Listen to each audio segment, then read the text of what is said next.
നമ്മൾ അനാഥരാ, ഗുണ്ടകളല്ല. Hello, excuse me. നീ എല്ലാരും എടുത്തിട്ട് നോക്കുന്ന നീലക്കുയിലല്ലേ? നീ ബാംഗ്ലൂർ എത്തിയോ? നീലക്കുയിലും പച്ചക്കുയിലും ഒന്നല്ല, ബിസിനസ് അറൗണ്ട് എന്നൊരു പേജിൽ നിന്ന് വരാണ്. നമ്മളെ സ്ട്രേഞ്ചേഴ്സിന് അവരെ ഇഷ്ടപ്പെട്ട ഫുഡ് സ്പോട്ടിലേക്ക് കൊണ്ടുപോകാണ് നമ്മളെ കണ്ടന്റ്. ഫുൾ ചെലവ് നിങ്ങളോ? ഫുൾ ഇതെല്ലാം നമ്മളെ. ആഹാ, അത് കൊള്ളാലോ. അങ്ങനെയാണെങ്കിൽ ഇന്ന് ഞായറാഴ്ച കൊണ്ട് ഞാൻ കുറച്ച് നാടൻ ഭക്ഷണമൊക്കെ കഴിച്ചാലോ വിചാരിച്ചു. നമ്മട്ടൻ ഫോട്ടോ വെച്ച് പറഞ്ഞ സ്ഥലമുണ്ട്, അങ്ങോട്ട് കിട്ടാലോ? നമുക്ക് കഴിക്കാം. അങ്ങനെ ഞങ്ങൾ എത്തിയത് ബാംഗ്ലൂർ മാർത്തഹള്ളിയിലുള്ള നമ്പർ 10 ഫോർട്ട് കൊച്ചിയിലായിരുന്നു. ഇതാണ് ഇവിടുത്തെ മിക്സ്ഡ് സീ ഫുഡ് സൂപ്പ്. സൂപ്പും കുഴപ്പമൊന്നുമല്ല, ഫുഡ് വരട്ടെ. ചെമ്മിന് കഷ്ണുണ്ടല്ലേ? കൊള്ളാം.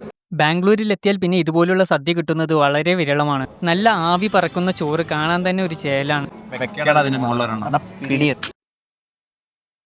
നാട്ടിൽ നിന്ന് പിന്നെ കുറെ കാലമായി നല്ല റൂം അയച്ചു. കരിമീൻ പൊള്ളിച്ചതാ മോനെ കടയ്ക്ക്.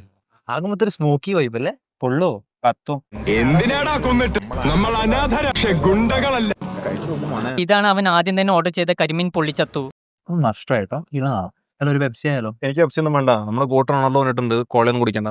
ഇങ്കോട്ടോ ഫുട്ബോളൊന്നും കാണാറില്ല അല്ലേ? സോഫ്റ്റ് അപ്പത്തില് മാംഗോ ഫിഷ് കറിയും കൂടി ചേർത്തിട്ട് ഒരു പിടി പിടിച്ചത്. മലയാളികൾക്ക് സദ്യ കഴിഞ്ഞാൽ നൊസ്റ്റാൾജിക്കായ മറ്റൊരു കോമ്പിനേഷൻ. ക്രീമി ആയിട്ടുള്ള കറി. എന്നാ ഞാനൊന്ന് ട്രൈ ചെയ്തോട്ടെ. അതിലും മുമ്പ് വെസ്റ്റ്. ബാംഗ്ലൂരിലെ വൈറൽ കൊറിയൻ പുഡിംഗ് അല്ലേ? എത്ര കാലമായി ബാംഗ്ലൂരിൽ? കൊറിയനൊന്നല്ല, അത് ഇളനീർ പുഡിംഗ് ആണ്. ഇതുവരെ ട്രൈ ചെയ്തിട്ട് കേട്ടോ, ഒരു രക്ഷമില്ല.